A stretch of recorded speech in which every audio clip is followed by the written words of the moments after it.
Fingerprints.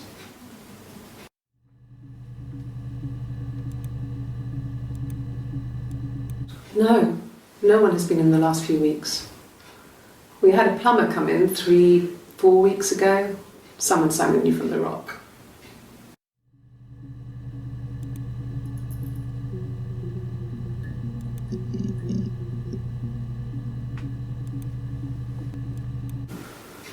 In the bedroom.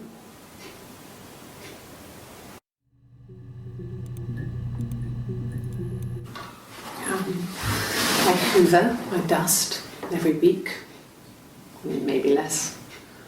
I once asked Eleanor how often I should dust, and she said, if people ask, tell them you do it once a week, but every few weeks is okay. I think she was just trying to make me feel better. I mean, when I was there, she was hoovering every day, ran an ordered house. You know how that generation is, putting on a brave front. She has secret stashes of cigarettes. Doug doesn't even know she smokes. When I was there, I saw her. She has these sort of porcelain vases, ornamental, next to the Reader's Digest books. Cigarettes inside. And she still has them. I mean, last time I was there, I looked in a vase. There was a fresh pack. I mean, all those years of marriage, and she still has a secret like that.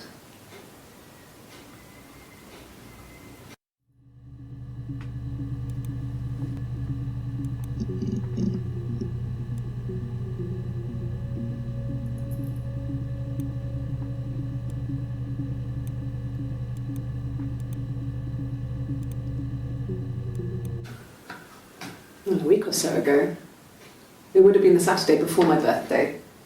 I get like that on the weekends, have a lie-in, then want to get up and blitz the house.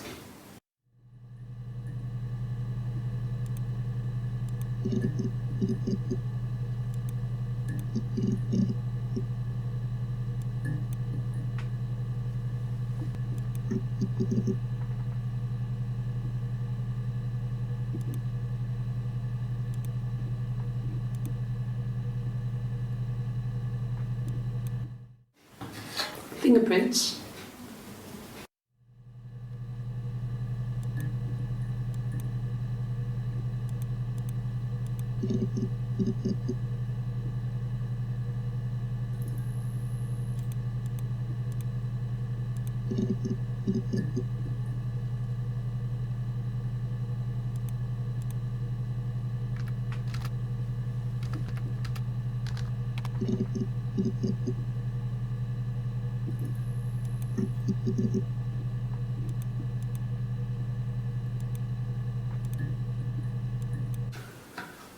A week or so ago.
Yes, yeah.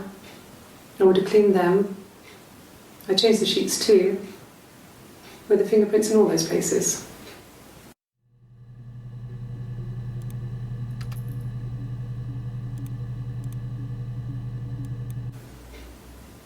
Could they have been my parents' fingerprints?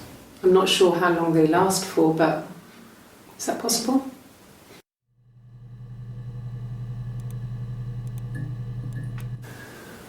That can't be right. In the bedroom.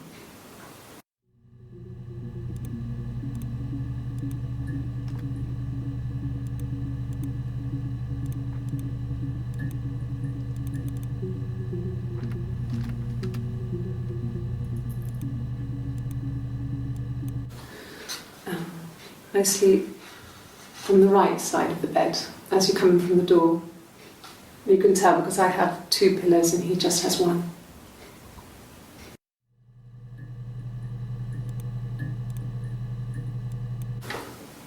What kind of hairs?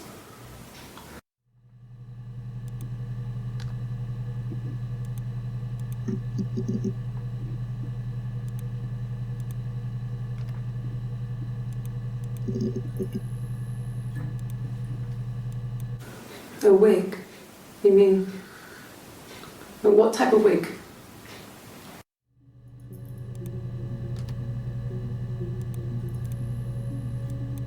No, I've never worn a wig. What kind of wig?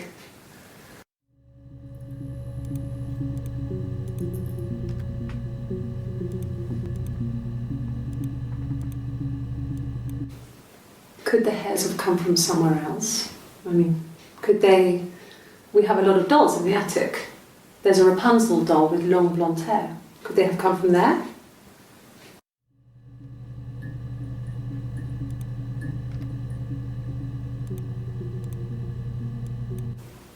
Okay. I parked up in the street. It was busy, so I had to park down the end of the road. Walked up, knocked on the door, no answer. I took my keys out of my bag and unlocked the door. The main lock was unlocked. You can tell because the key doesn't turn when you try to turn it to the left. I walked in. Simon's coat wasn't on the peg. I couldn't see his shoes in the shoe rack. I shouted out. I walked straight into the kitchen because he usually sits in there to have a cup of tea and read his paper, but he wasn't there. I touched the kettle. It was cold. I looked quickly in the living room. Nothing. So I walked upstairs to the bedroom and he wasn't there. I didn't search for him because it was pretty clear he wasn't there. I had a shower. The phone rang whilst I was in the shower. I didn't answer it. I think it was Eric. Then I was just exhausted. So I lay down on the bed and I fell asleep, though I didn't mean to. I woke up a couple of hours later and I was surprised to see no one in the bed next to me. And then I remembered where I was and what had happened. That's when Eric called again. This time I spoke to him. Then I called Bug and Eleanor. And then I decided to come and see you. That enough?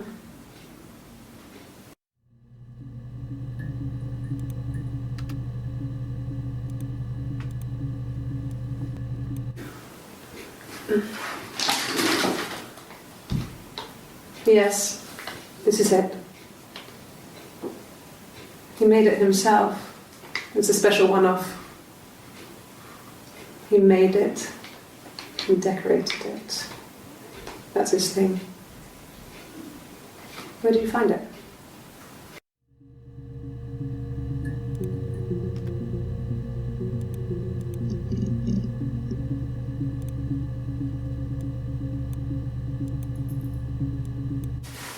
Silverleaf? No. He normally silvers them properly. This mirror, it's supposed to look antique. The reflection isn't as good.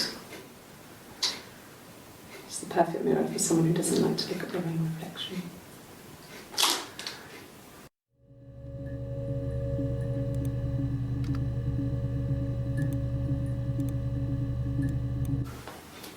Well, on his clothes, that would make sense. He made it by hand. I mean, he brushes the silver onto the glass. That's not how they make mirrors these days. He made the mirror and he gave it to me.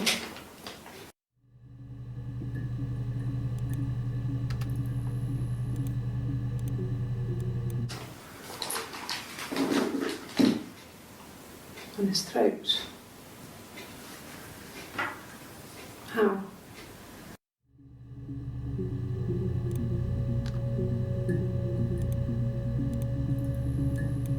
An affair. Simon wasn't having an affair.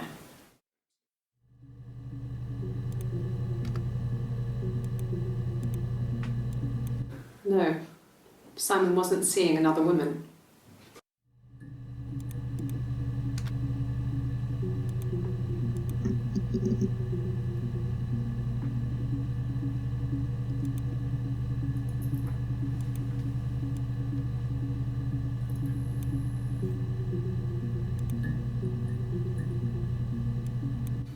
Good, happy. I mean, ups and downs like any couple, I guess, but we'd been married for over 10 years.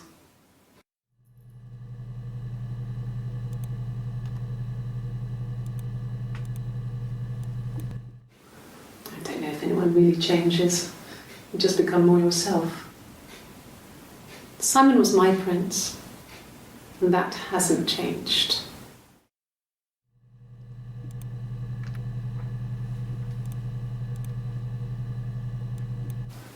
Really? You're going to ask me about my sex life? I mean, isn't that private?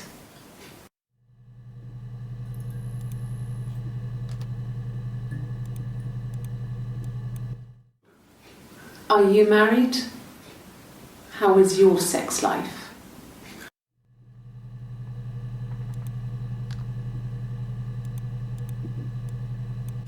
Well, there you go. How many kids?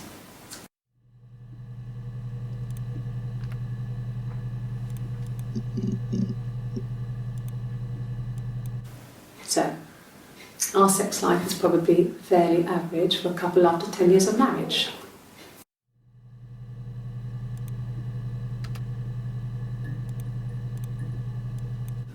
No, I have never been unfaithful. I've never cheated on Simon.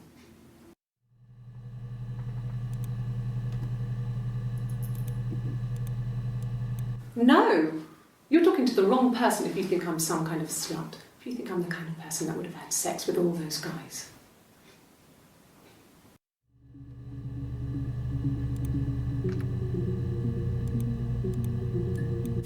I mean, not really. He would go to the pub. He had his drinking buddies there, but no one ever really came back to the house. Sometimes Eric, his boss, and his wife would come over for dinner. That would be us returning the favour. Diana's a really good cook, into her trendy ingredients. And the last time Simon cooked something off MasterChef, he got the recipe off Ceefax, and I did my Lloyd Grossman bit, commenting from the sidelines. I had to find fennel from the supermarket.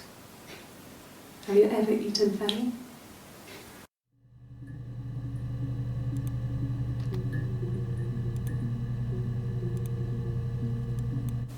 Hurt someone? Yes. But everyone thinks that from time to time, right? You just want to lash out.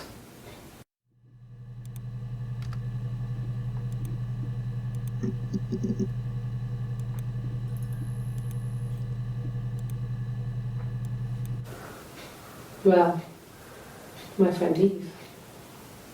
I mean, she was a friend from when I was a kid. And she was always more popular with the boys, and I used to hate her for it. I mean, really hate her sometimes.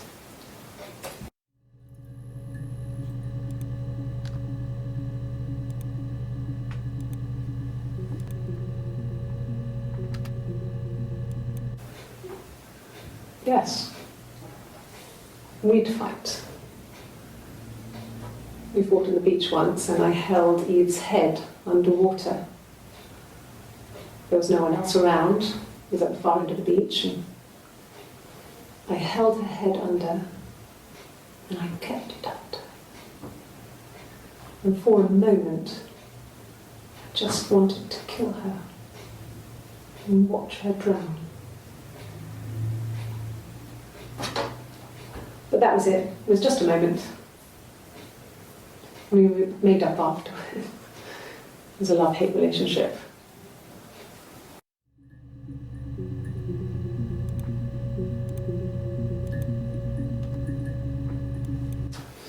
A police station. Yeah. When I was young, we ran away on my birthday. Bob Dylan was playing in London and we thought we could break into his tour bus and have him take us with him. The taxi driver we paid to drop us off, I mean, we'd saved money, pinched a bit here and there to pay for the fare. He was suspicious because we were so young, so he told the police. So they came and picked us up and took me back to Portsmouth. My mum picked me up from the station. But I blamed everything on my friend Eve. So my parents let me off.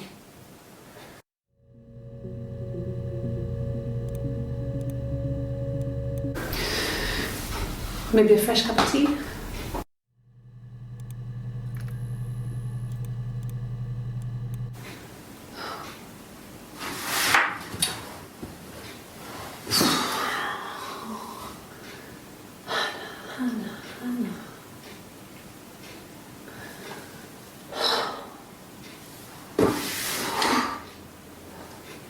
What are you doing talking about Eve?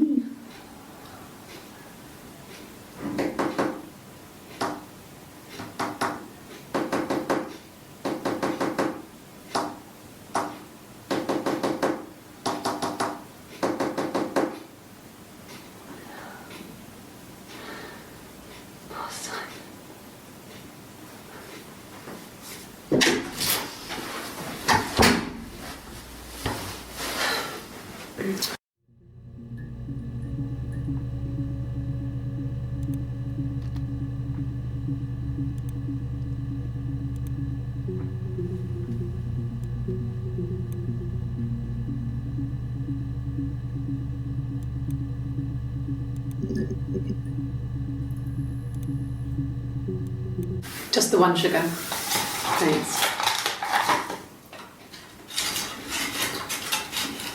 Is that kind of recording?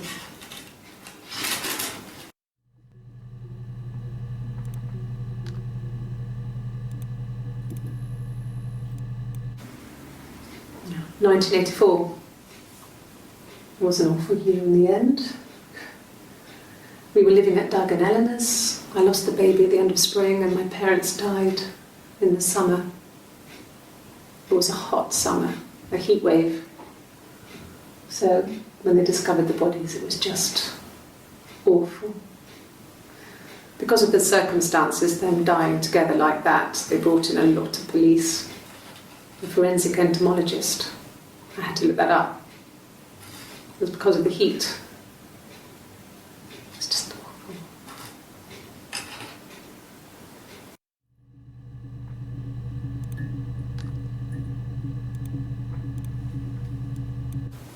They said it was food poisoning.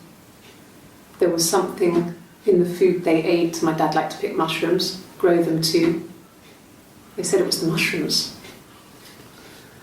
It was hard to believe. Death caps. They have a skirt around the cap. My dad taught me that. But, I mean, the police had no reason to think it was suspicious. They lived alone.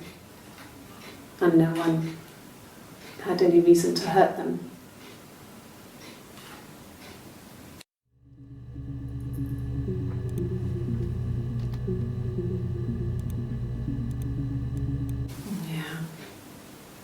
They'd gone to bed feeling ill, thinking it was flu or something. The neighbour called me, I had to use my key to let them in. We found them dead in their bed. And they'd been there for days. No one had noticed. Just awful. It was so soon after my miscarriage, the worst year of my life. I'd been so happy to get married, and after that it was just like, fuck.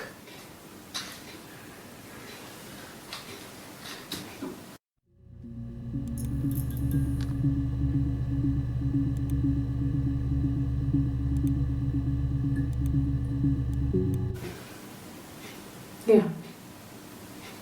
I mean, I was infertile. Thought I was. They told me I was infertile after the miscarriage because of complications.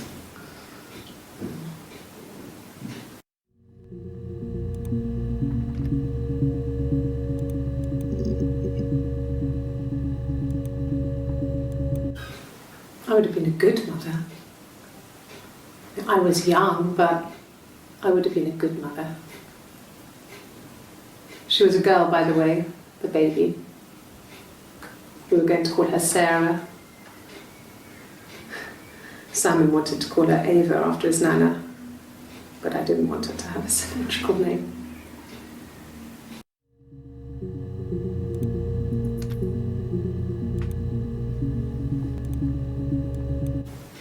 That's all that matters, really, the baby. Simon's dead, but the baby, that's how he will live on. Our baby.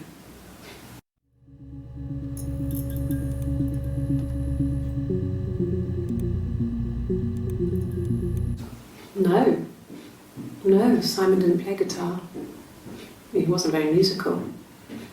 He liked to listen, but he was tone deaf.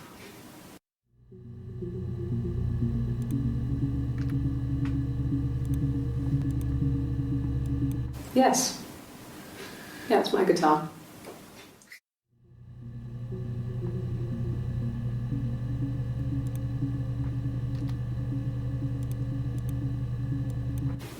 Black, no sugar. Thanks.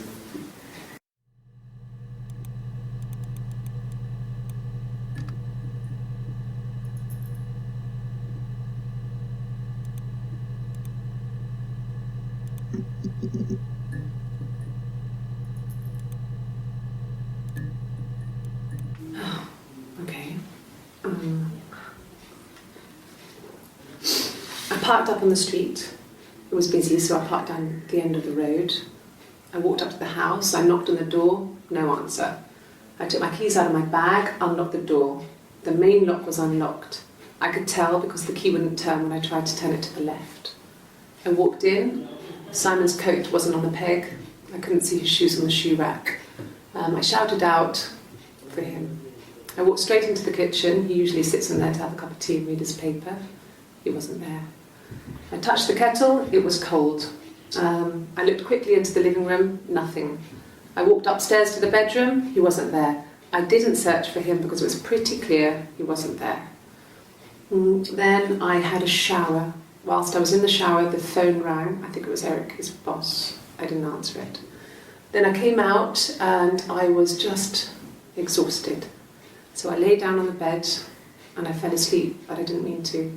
I woke up a couple of hours later and I was surprised to see no one in the bed next to me. And then I remembered where I was and what had happened. That's when Eric called again. I spoke to him. Then I called Simon's parents. And then I decided to come and see you. That enough?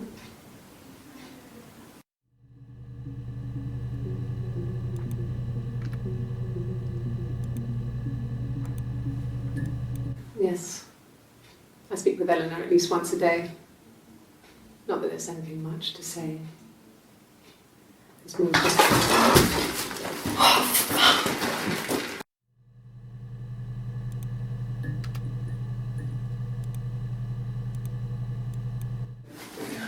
No, I'm okay. Fuck.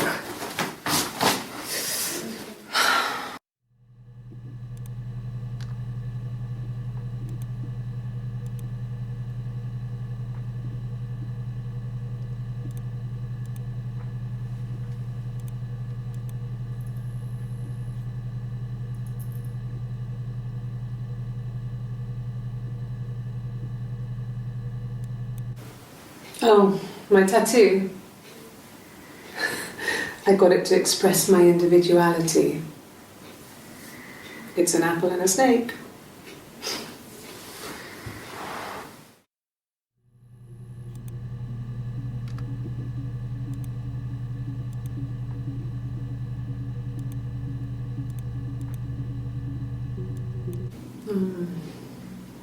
About 8 years back.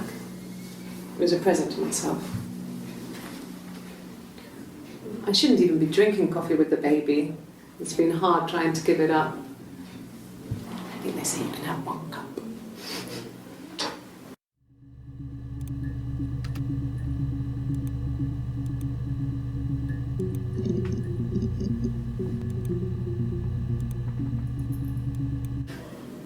You have children?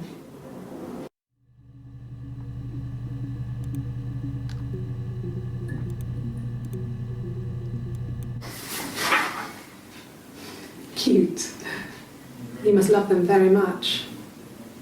What ages are they?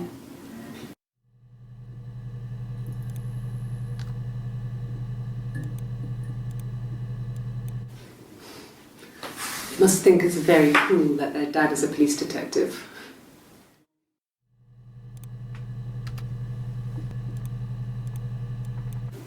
Yeah, we were 17. It was a nice wedding, people said. Simon looked very handsome in the photos. His parents paid for everything, but he's an only child, so it was important to them. It was what they called a shotgun wedding, but if you looked at the photos, you couldn't tell. The dress was beautiful. It looked like Princess Diana's. The train wasn't quite as long though. There's a great photo of the bridesmaid helping to carry it out of the car.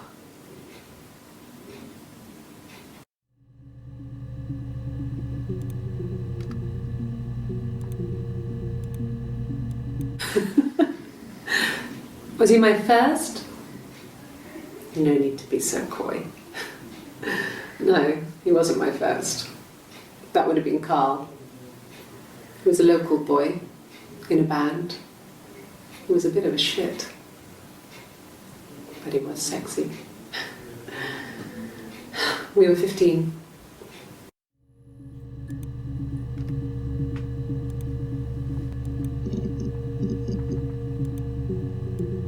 No, I was 15. Carl was older, 17, I think. I was really into him, regardless of how he actually behaved.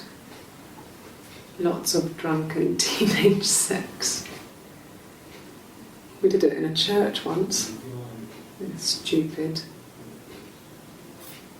So he got tired of us and we split up after about 6 months. It was sad, but those early experiences, they help you realise who's really important to you, you know? Family.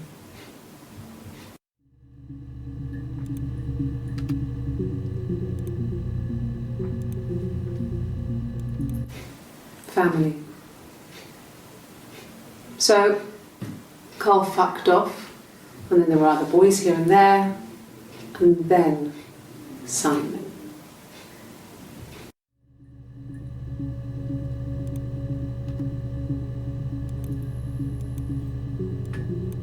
And the Glaziers. I worked there some weekends and Simon had a part-time job there too. That was Eric's generosity. He was always good at helping out other people's children. Simon was quiet, more thoughtful than the other boys. Even then he had a sense of craftsmanship. Wasn't always rushing stuff. Boys that age are just running around like headless chickens most of the time. You know? Plus he had that look. He looked like a fairy tale prince from one of my books.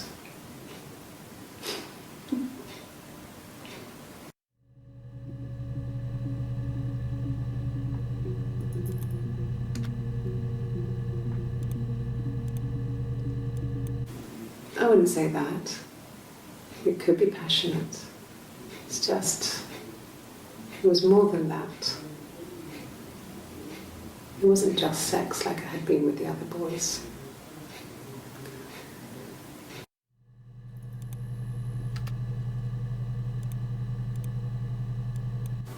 Have I ever cheated on Simon?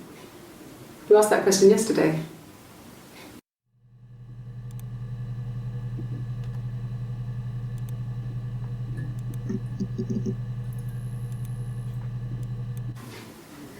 Simon was very moral about that sort of thing. He wouldn't just walk out there and sleep with anyone. He wasn't that kind of guy. He took his marriage very seriously.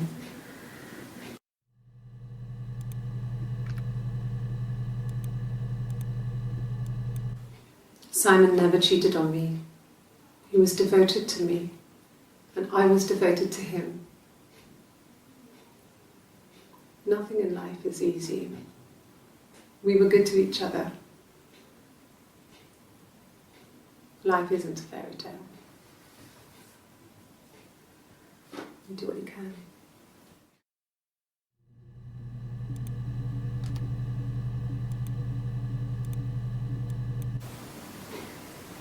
You're reaching here, and I don't know why. No, I've never cheated on anyone. I've never taken anything from anyone. Simon is dead. But I have my baby to care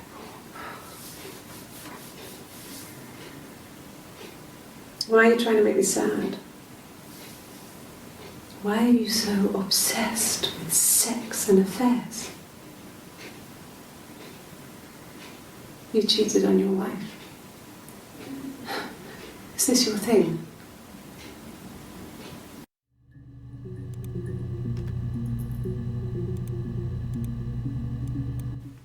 And what did your wife do? She didn't kill you. You think I killed Simon because he was having an affair? Well, I didn't kill him. I wasn't even there. I was in Glasgow worrying about whether my baby was still growing inside me. I mean, why would I kill Simon? I loved him.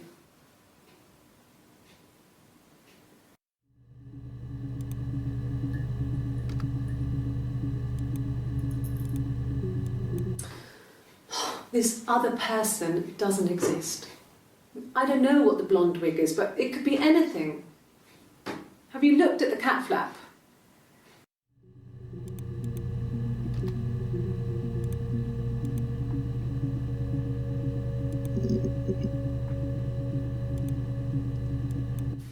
I mean, what if they were crazy? You hear about these crazy people all the time. I mean, why would anyone who knew Simon want to kill him?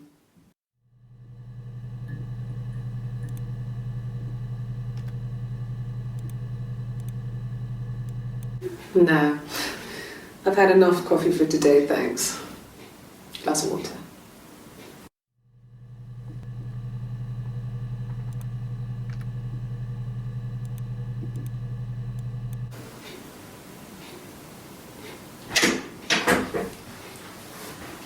Is that camera recording?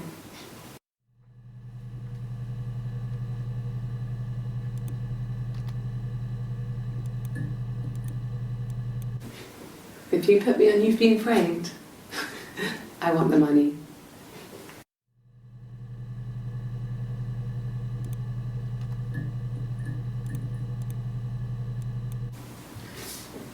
Yeah, that's me. But February, I mean, that was months ago. What's that got to do with Simon's murder?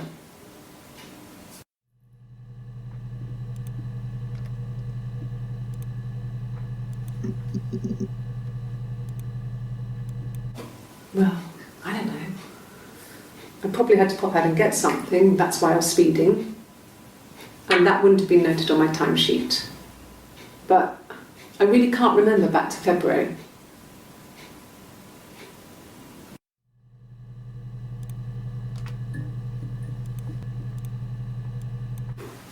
Well, I remember the ticket, of course.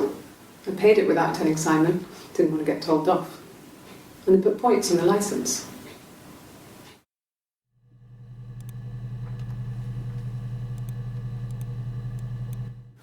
Like I said, I think I was popping out to get something, ran out of something, had to grab something.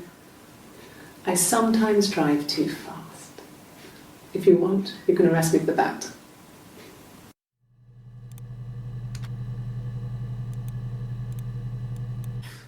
You must be desperate for leads if you're getting hung up over 6-month-old speeding tickets.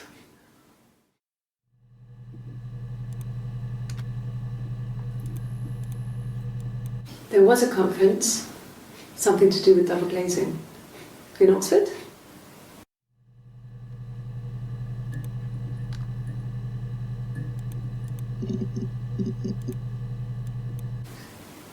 Are you sure? What would he be doing in Oxford if there was no conference? I remember calling him. He said it was boring and he spent most of the time at the bar.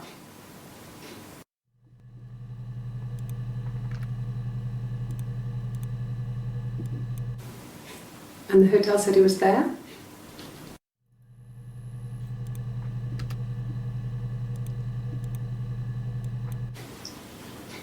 Okay, you got me. I'll confess. We were there. It was a dirty weekend. Simon was going to expense it, pretend it was a business trip.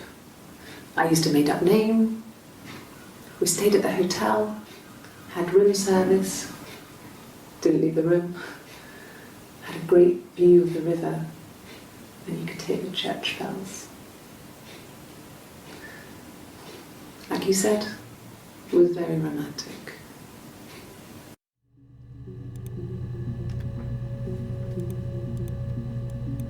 It was supposed to be a secret. Just because Simon is dead, it doesn't mean I have to give up all his secrets. It doesn't have anything to do with what happened to Simon.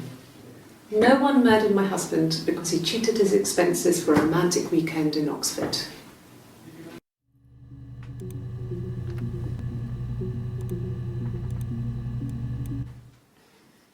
You want me to play something? I'm not the world's greatest guitar player. Okay. Probably needs tuning. No, it's okay. How about a traditional ballad? Should be right up your street.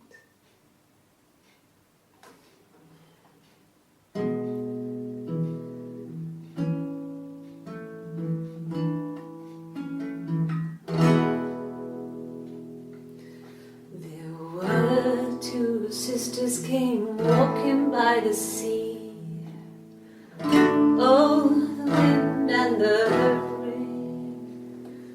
The eldest one pushed the other one in. Oh, the dreadful wind and rain. See, they both had a love for the captain's son. Oh, the wind and the rain, but he only cared for the youngest one. Oh, the dreadful wind and rain. Oh, the eldest envied her sister fair. Oh, the wind and the rain, with a pretty little face and her long blonde hair. Oh, the dreadful wind and rain. So she pushed her in and held her down. Oh, the wind and the rain watched her as she slowly drowned. Oh, the dreadful wind and rain. Oh, she floated up and she floated down. Oh, the wind and the rain floated till a ship came by. Oh, the dreadful wind.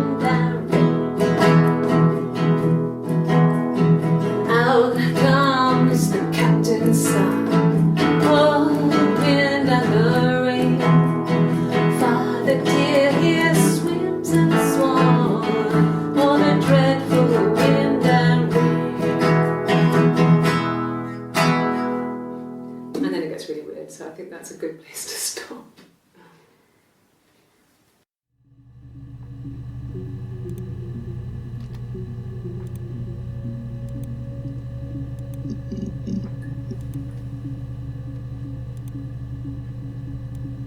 Really? Okay. Here's the rest. Oh, they laid a body on the dock to dry.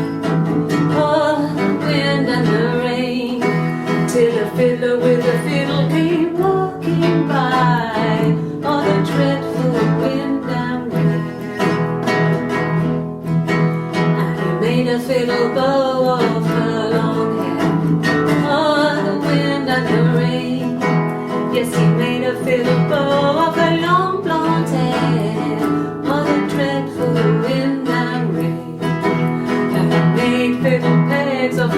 finger bones.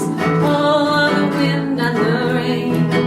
Yes, he made fiddle pegs from her finger bones. Oh, the dreadful wind and rain. And he made a fiddle out of her breastbone. Oh, the wind and rain. The sound could pierce a heart of stone. Oh, the dreadful wind and rain. But the only tune that the fiddle could play was, oh, the wind and the rain.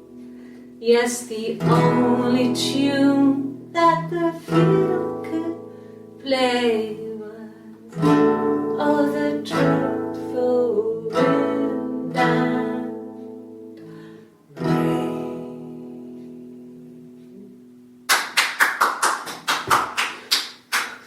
Anything you sing may be used as evidence against you.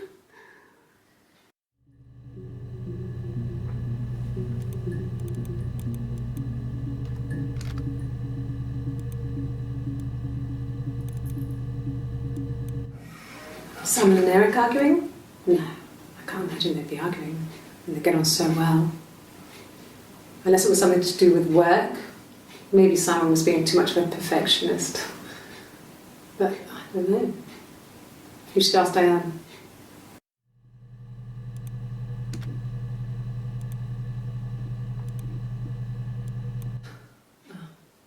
Coffee, I guess.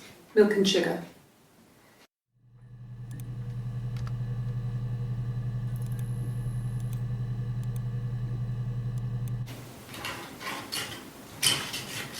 This is the third day running you've called me in. I speak to Doug and Eleanor every day. And they say you've been asking a lot of questions. About me. Should I be worried? Am I a suspect?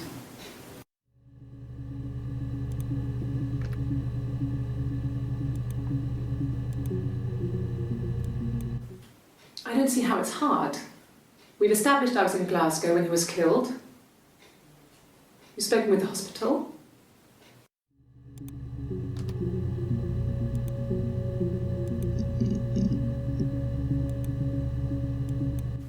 Rehearsed? You ask me the same question, you'll get the same answer. Is that your evidence? Of course I thought about what happened then. It's all I've thought about. My husband is dead.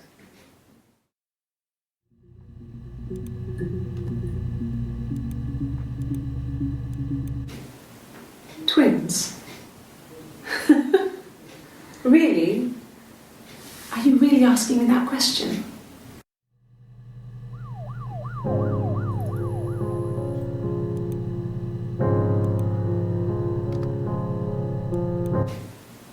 Twins? Really? Are you really asking me that question?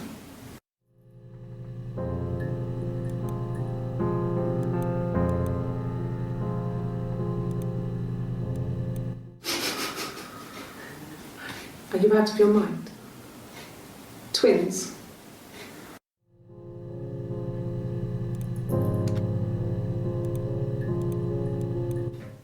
Really? Go on then. Take the cup.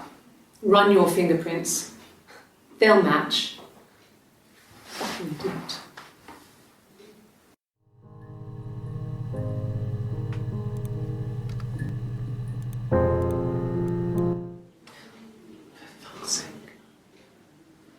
Can I leave? Are you going to arrest me? No. They'd laugh you out of the building. A lawyer would make mincemeat of you.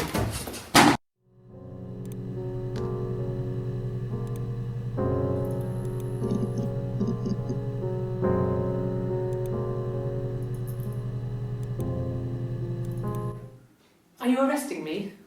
No. Fuck off. Open this door.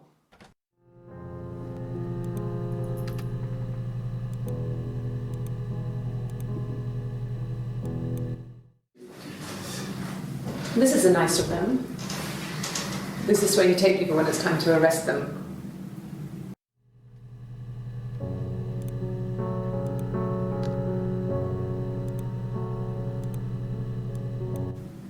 Yes, I understand my rights. No, I don't need a lawyer.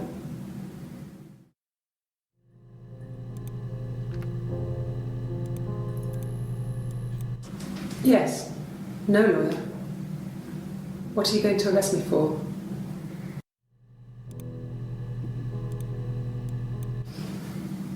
I didn't murder Simon. You've got it wrong. You've got the wrong person.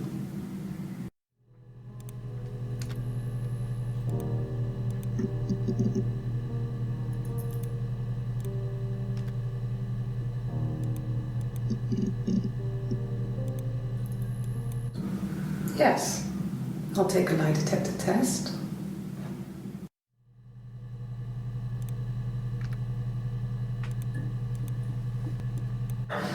I've never taken a lie detector test before. Does it really work?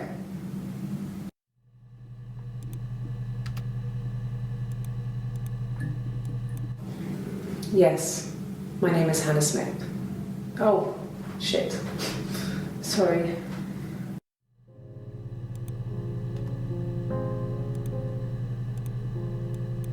Sorry. Yeah, I get it. Yes.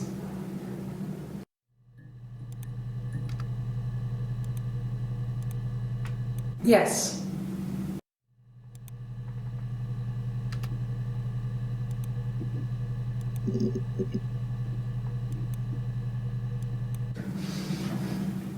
Yes.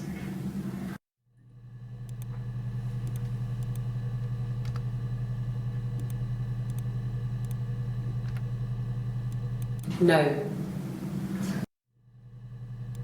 No.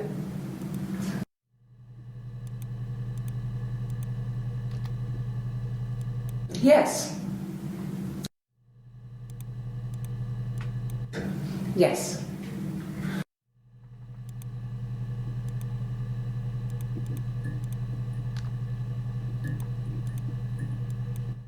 No.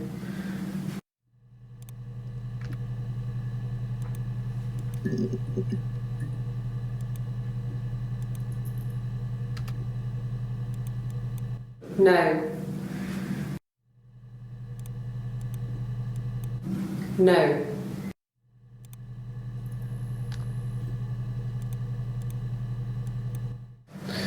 I can take this stuff off now. Did I prove I'm innocent?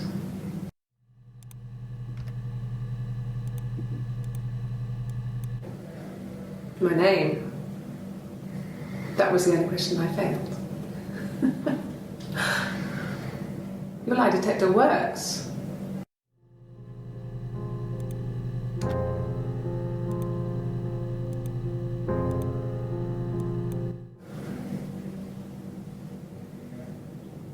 My mother called me Eve.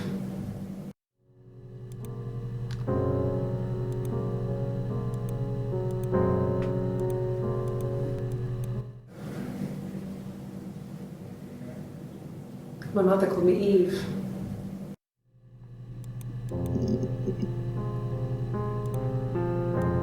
Well, she wasn't my real mother, but she raised me. Do you want to hear the story? It's a real-life fairy tale.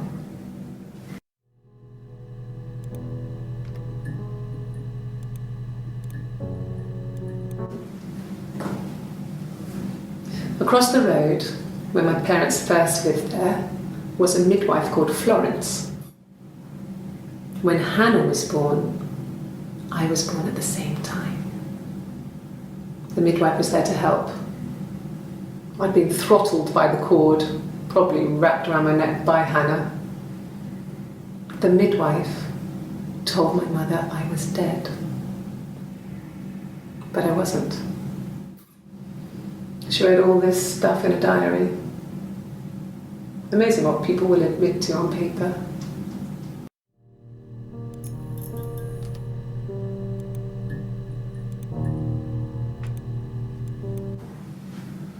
Florence took me home with her. Mother hadn't been expecting twins and had a healthy baby. I guess she was just happy for Florence to clean up. Take away the evidence that this was anything but a happy occasion.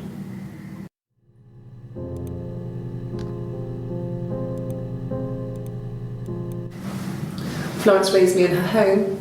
I never left it. She kept me out of sight. It wasn't odd for people to see a midwife with a baby, carrying in supplies, washing nappies, that sort of thing. I never knew any different. I grew up looking out of my window and seeing her across the road. I thought it was like a reflection in the mirror. She was me.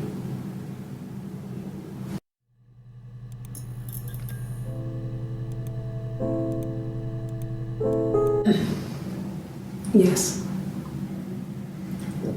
The first time we saw each other, it was strange. We both realised at the same moment, I think. We must have seen each other before, but there was this instant when we first realised it wasn't a reflection. The reflection was staring back. I think I was 5. It was my birthday. My reflection was wearing a party hat and waving. I knew what party hats were from books. And it suddenly occurred to me, today must be my birthday. I waved back and we just spent ages waving at each other and copying each other's movements.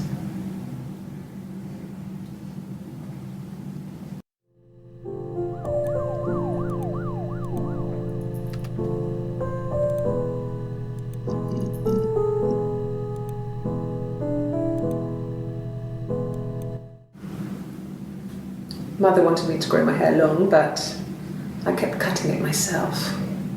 I wanted to look like my reflection. She always had short hair when she was little. Mother would hide the scissors, but I would find a way. Cut it with a bread knife, something like that. My reflection would always leave her house and go on adventures, but I never could. Mother taught me at home, and I had books and TV. Oh, TV was magical, but it was only on when it wanted to be, so I spent a lot of time reading books.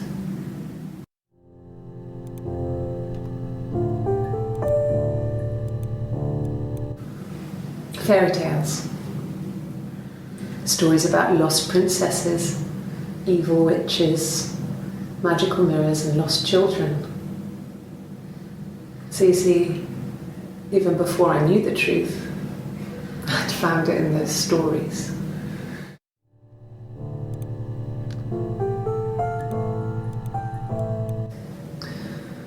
Florence was a warm, kind person, but she was broken, I guess. When I found her diary, I also found a biscuit tin with other stuff in it, older papers, letters, that kind of thing. Her story wasn't there. I never really spoke to her about it. I was far too young to really understand. I guess I just put it together later, once I was older. She had loved children, planned to have a large family, but her husband died in the war. And that was back when you married for life. She never felt like she could marry again. Isn't that strange? She was a widow from her 20s. But, I mean, I guess it was different then. You know, you married for life and she felt she could never marry again. I guess it was harder, a war widow. One of the dead. I don't know, maybe there was more to it than that. I don't really know.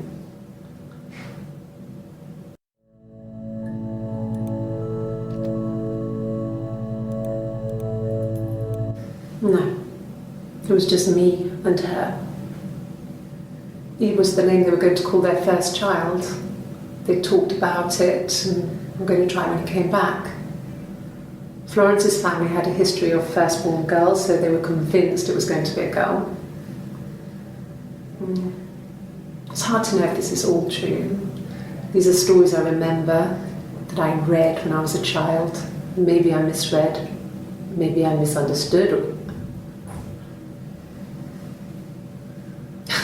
Sometimes it's hard to remember what happened last week.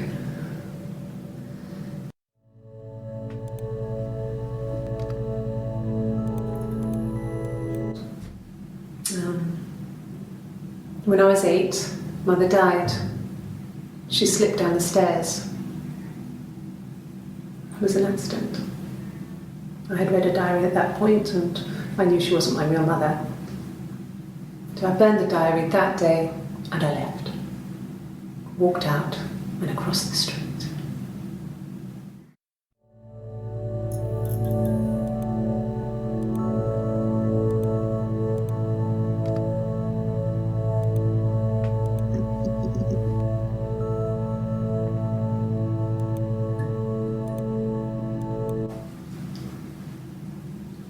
I wanted to see my reflection. I thought that if I touched her, something would happen. We would become one. One girl. The fairy tale was over, the witch was dead, and I'd be restored to my rightful place.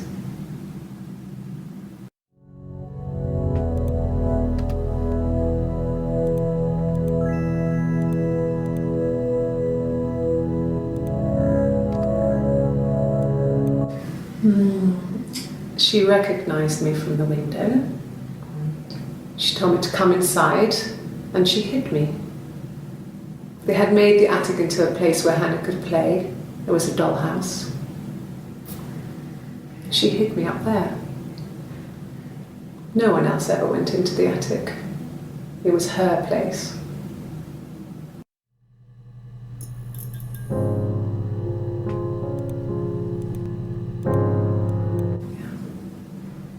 I'm not sure where the dollhouse came from. I don't know if it was given to them or they inherited it. I mean, they wouldn't have had the money to buy it. It was so huge. It must have been taken up to the attic in parts and then reassembled up there. It's a beautiful thing. Wallpaper to scale, little furniture, the lights work, mirrors, beds, big duvets and pillows. We spent hours and hours playing in it, invented all these characters and families who lived there.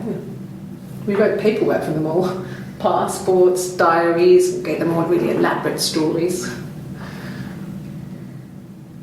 Once, a moth got trapped in there. We'd left a light on. It was making the most horrendous noise. We tried to kill it, but it was tough. We ended up crushing it under a copy of the Arabian Nights.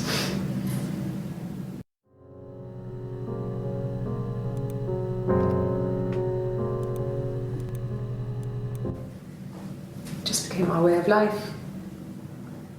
We would swap places and take it in turns to do things. And we were very careful. Whoever had been out that day would come back and write a detailed diary so that we were on the same page. We had a list of rules that said what we could and couldn't do in any given situation. It was exhaustive. We lived a second life through those rules. Rules for things that could only ever happen inside our imaginations. We would consider all the permutations of future events and agree rules to walk our way through them.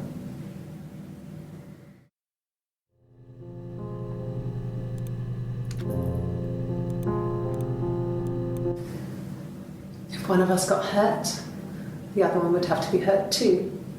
A grazed knee, a bruise. When I lost my tooth first, we had to pull out Hannah's to match. Once, I slept with a boy who was seeing another girl. The girlfriend came up to Hannah the next day and punched her in the face, gave her a huge black eye. That night, she had to do the same to me. But she almost went too far. I couldn't see out of that eye for days. But she snuck frozen peas up for me from the kitchen. So much of our bodies were synchronised anyway. We started our period on the same day, all our childhood diseases, stomach bugs, nits.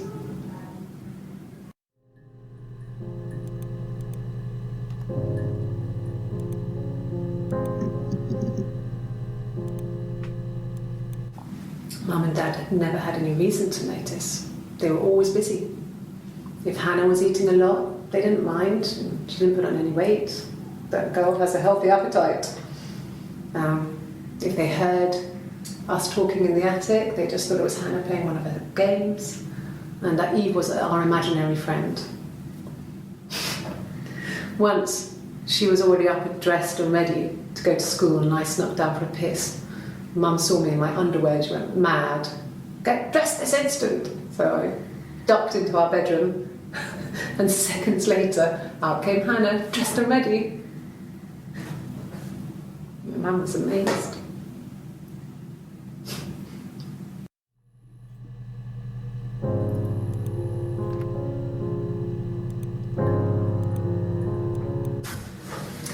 When we weren't together, we'd send secret messages by tapping out a code that we'd learned from a book, the knock code, something prisoners of war would use. We'd tap them out on radiator pipes or the attic floor.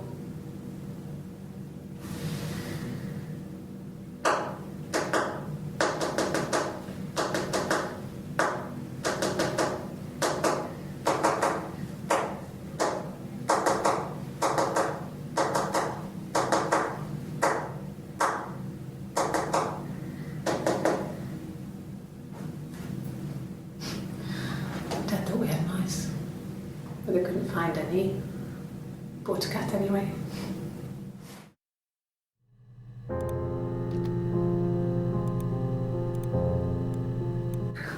We loved our cat, Domino. He had this little bell around his neck to stop him from killing birds in the garden. And we used to write each other notes and put them in the bell, and we could send them to each other. Mum found some of the notes once, and she thought I was just writing to myself because our handwriting was identical. And we had our own words for things, so she didn't quite understand them anyway.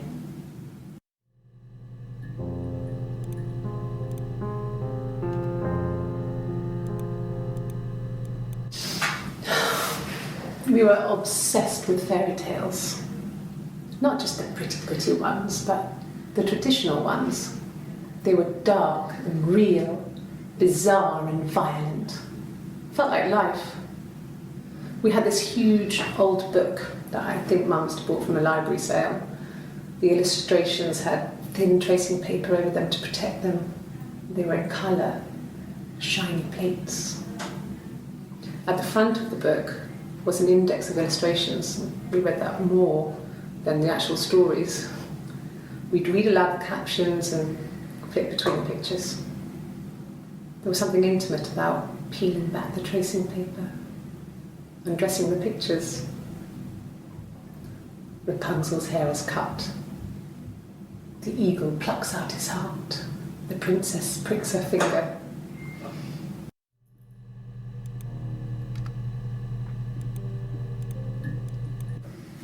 There were always princes and princesses.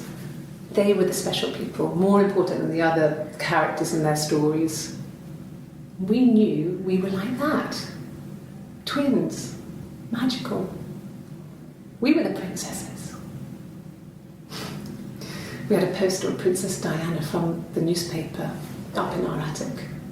Had a pride of place. And underneath we used to put all our special things.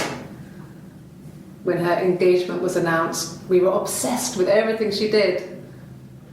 And later, when her life went so bad, we felt for her. Her divorce last year just kind of drew a line under things.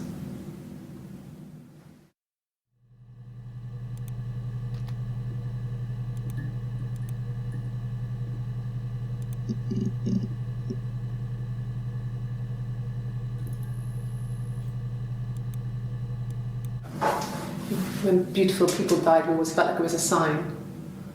You remember Princess Grace? Grace Kelly? She died in a car crash the year before we met Simon. We used a Ouija board to speak to her, and that gave us the power to find him. That's what we thought then. That people who died tragically leave some kind of magic behind. We used to share dreams. We used to wake up and write them down in our diaries immediately and compare them.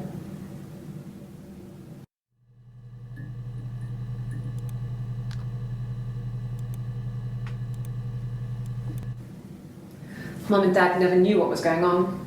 We got so good at it. We were so in sync that we'd use each other to cheat.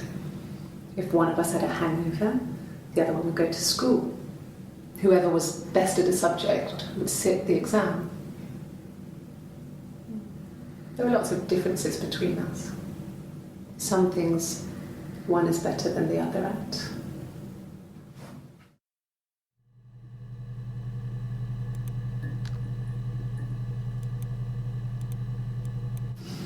Differences? She's a better driver than me. She passed the test for us. I tried to take it and nearly crashed the car. Learned that you can't rely on confidence to get you through everything. She is the shy one. She was especially shy around boys. If Hannah liked a boy, I would have to pursue him. It was that way with Carl. Hannah met him first.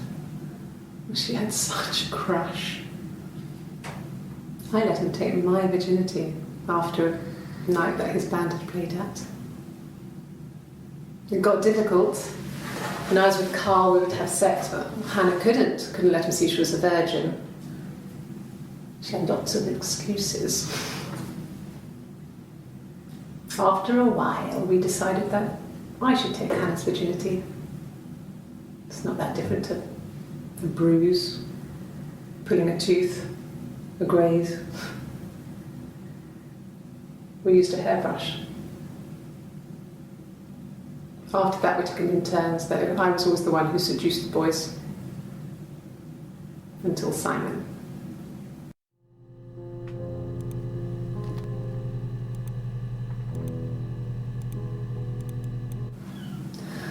Hannah was so smitten with Simon. She started getting jealous, didn't want to share. Even the first date, we went to see Tom Cruise at the Old Odeon. We both went, kept changing places in the toilet. We only had the one best dress, so we had to keep swapping clothes. Must have thought we had terrible bladder problems.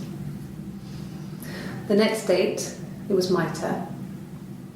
At the end, I let him kiss me, but that was it. We didn't want another Carl on our hands, and the Ouija board had said to hold back. After that, it was Hannah's turn, and she slept with him. Broke the rules. Deliberately broke the rules. She wanted to be the first to sleep with him. I mean, that's when she got pregnant. From that one time.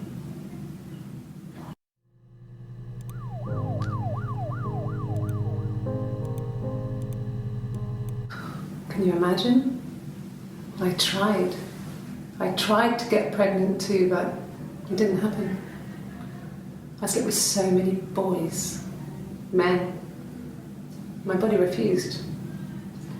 I think my period stopped because hers had. I was pretty ill. I mean, how could we stay the same now? I felt like Hannah had really fucked things up. Set us down separate paths.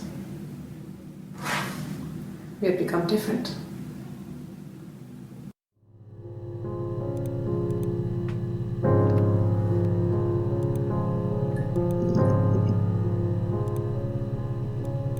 No.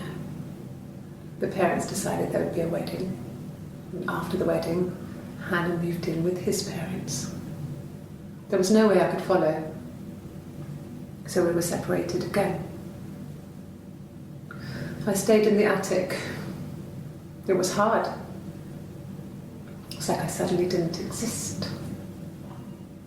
I would sneak out, but in case anyone recognised me, I started wearing a wig. Hannah and I would meet up in the park. I was trying to get pregnant, but I couldn't. I mean, I couldn't do it with anyone we knew, so it was sex with strangers, drunk guys I'd met in clubs, parks and alleyways. I was 17. It felt like I was being punished. But it was Hannah who had betrayed us. I had to stop when one of the guys gave me an STD.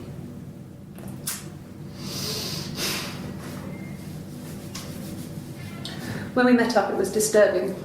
For the first time, my reflection, she didn't look like me. She was fatter, flushed. If anything, I was getting skinnier. I found it hard to look sometimes. We talked about what to do. Was it time to become our own people? I mean, that seemed like the right thing to do, but neither of us wanted it. We agreed that her and Simon would get their own place as soon as possible, and then I could move in. And that was the plan.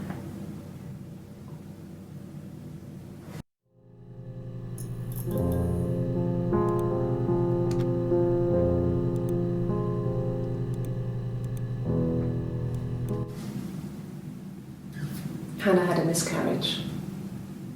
This was late in the pregnancy and it left her infertile. Felt like the universe had corrected its course. We were aligned again. But Hannah and Simon were still living with his parents. They were married. Simon had a job at the Glaziers now. Eric had given him a full-time position after he left school. And then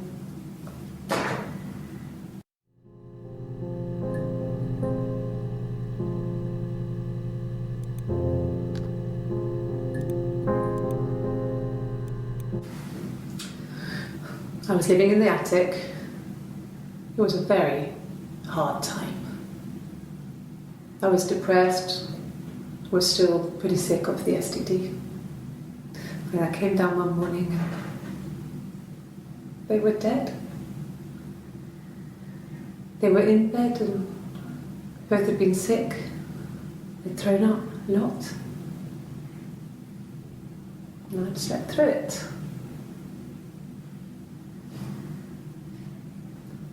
The police said it was the mushrooms they ate. Dad was a mushroom expert. I mean, he used to take us picking with him and he taught us how to recognise them. And there's no way he would have picked death caps.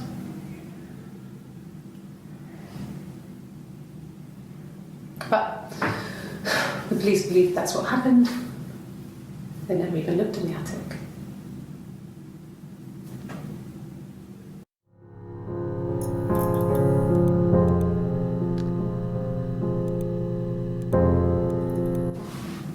Yes, it was a cremation for the best. We both wore black and had veils, so it was easy. And after the funeral, everyone came back to the house. Hannah served up sandwiches, and I stayed out of sight.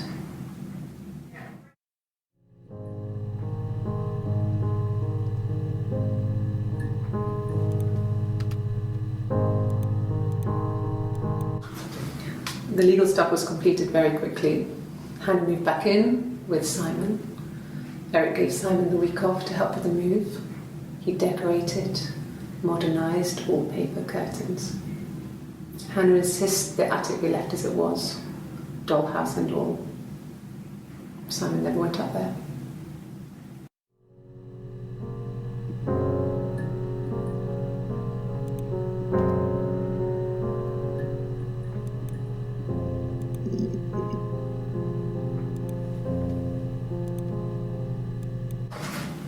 It lasted about 6 months. I tried to carry on, but everything was different. Hannah insisted I not pretend to be her around Simon, let alone sleep with him. We didn't share him like the others. The rules had changed. Me living in the attic had become weird in a way it hadn't been before.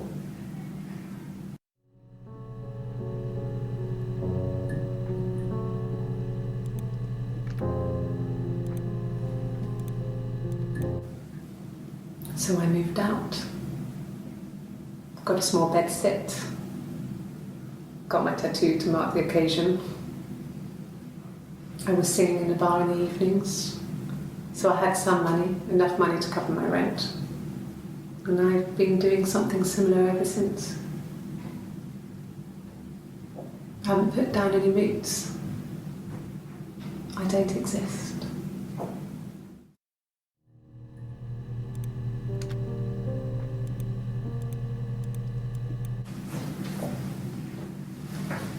He saw me singing one of my shows, pure chance. Not sure I remember what he was even doing there. Afterwards, I had a drink at the bar and he came over and we got talking. I knew who he was. Obviously I knew who he was, but he didn't know who I was. He was fascinated by the likeness. Guessed my name from my tattoo. Told me it was a palindrome, like that would impress me. I enjoyed talking to him. It was amazing to be able to sit and interact and talk to him after all this time. He didn't tell me he was married. I'm not sure what he was thinking. He later told me it was like he was dreaming. A waking dream.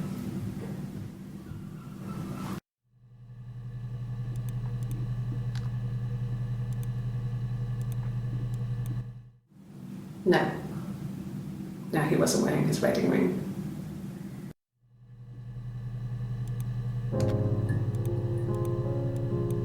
Nothing else happened that night. We talked, then I said goodbye. Then next week I was singing in the bar again and there he was. And again the next week, he offered to buy me a meal. I told him I had already eaten, and so we got chips and ate them on the beach instead. When we said goodbye, he asked me to kiss him. Romantic.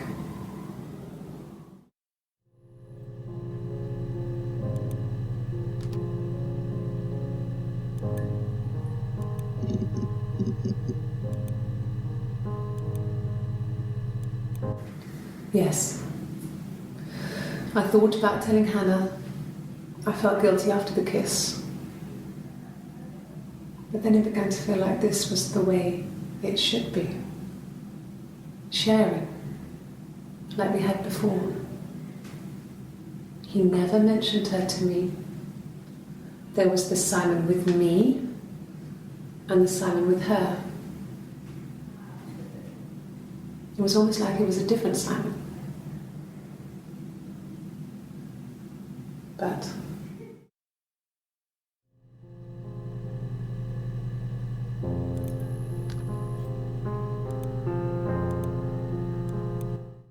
after the kiss, the next time, he took me back to the house, to our parents' house, to their house. So, it was definitely him. I sometimes think he wanted to get caught to prove to himself that we were different people. He told me about his marriage, told me how his wife was completely different to me. I almost burst out laughing.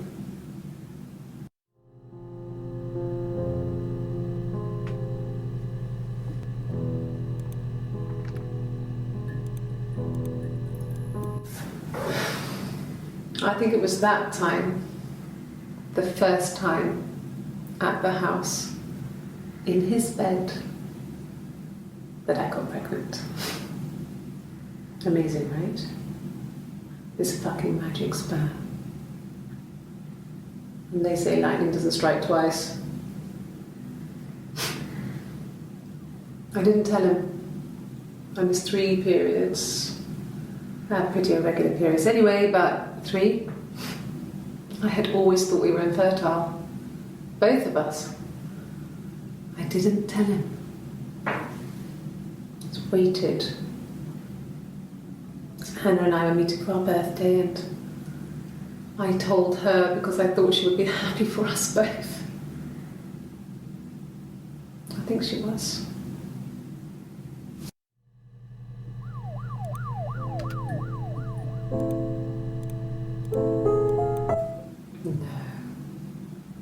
I told her it was one of my boyfriends, someone I had met in the bar.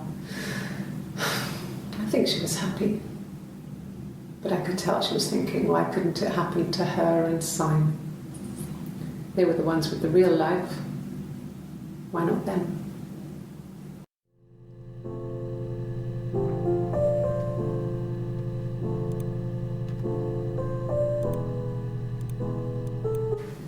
Then she told me she wanted to help more. She said I should move in with her. She would come clean with Simon about me. I was family. I couldn't have a baby in a bedsit. I told her I didn't want to tell Simon. Told her to wait for the time being.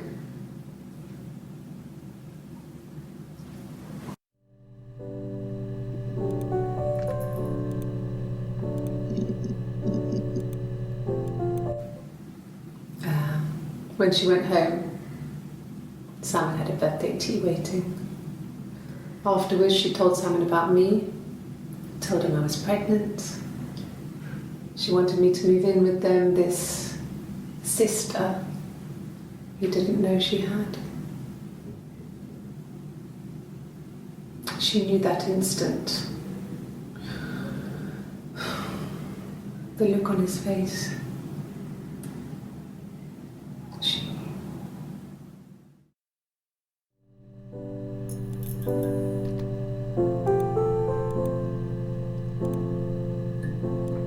She sent him out the house, kicked him out, called me up, crying, and I went round.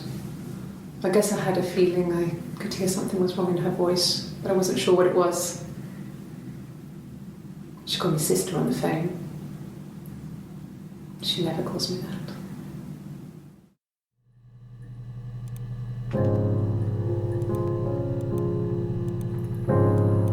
This was about 9. I went round and she was waiting for me. She was furious and so angry, the kind of anger you can only have towards yourself. We screamed at each other, argued, cried, we fought. I hit her back, left a bruise. I had my wig on from performing, she tore it off. Eventually we grew tired of fighting and I left.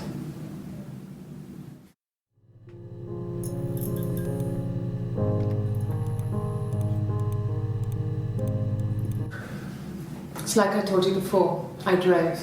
I took the car and drove. I don't have my own car, but I have a spare set of keys. I just drove north. I wanted to think, put some space between me and them.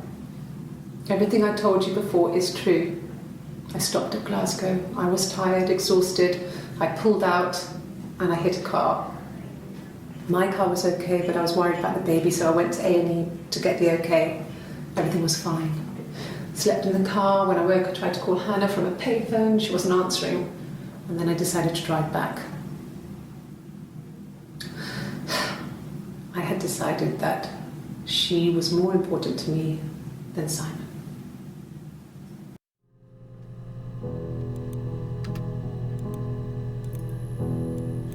Like I said before, it was 3, something like that. I walked in, saw Simon. He was on the floor of the living room. His throat had been cut. There was a lot of blood.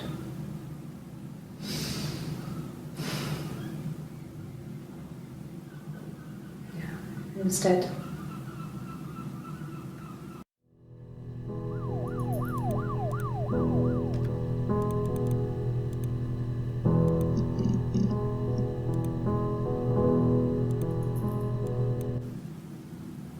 She was sat behind him.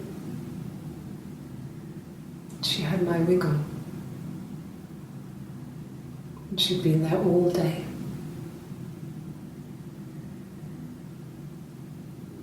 And she had blood on her.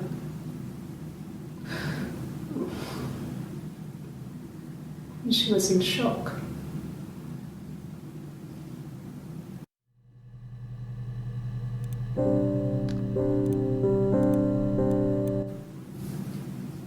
Her story is that she'd waited for him to come back. She put on my wig, some of my clothes, pretended to be me. They talked. She'd enjoyed being me. He said he wanted to be with me. Then he took out a present, another mirror. Just like the one he'd given her earlier. That unique present. She went crazy, smashed the mirror. They argued, screamed. He hit her. So she grabbed a piece of the mirror and just swung it round. She cut his throat clean open. She'd only meant to scare him off.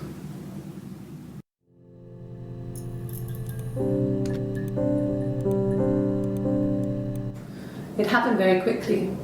We hardly had to talk to each other. We agreed almost silently. The baby was what mattered. We'd help each other. We cleaned up. We bagged up the broken mirror, her clothes. They're gone. We took him down to the cellar. We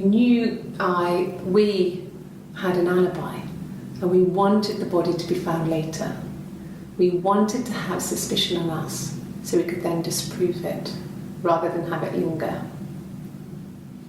Better to keep the body in the house than risk being seen with it. The watch, that was my touch, to make sure the alibi stuck.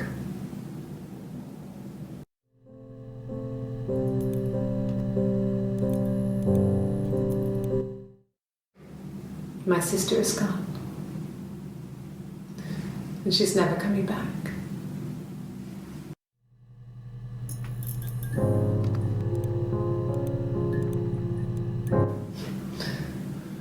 Can you arrest someone who doesn't exist?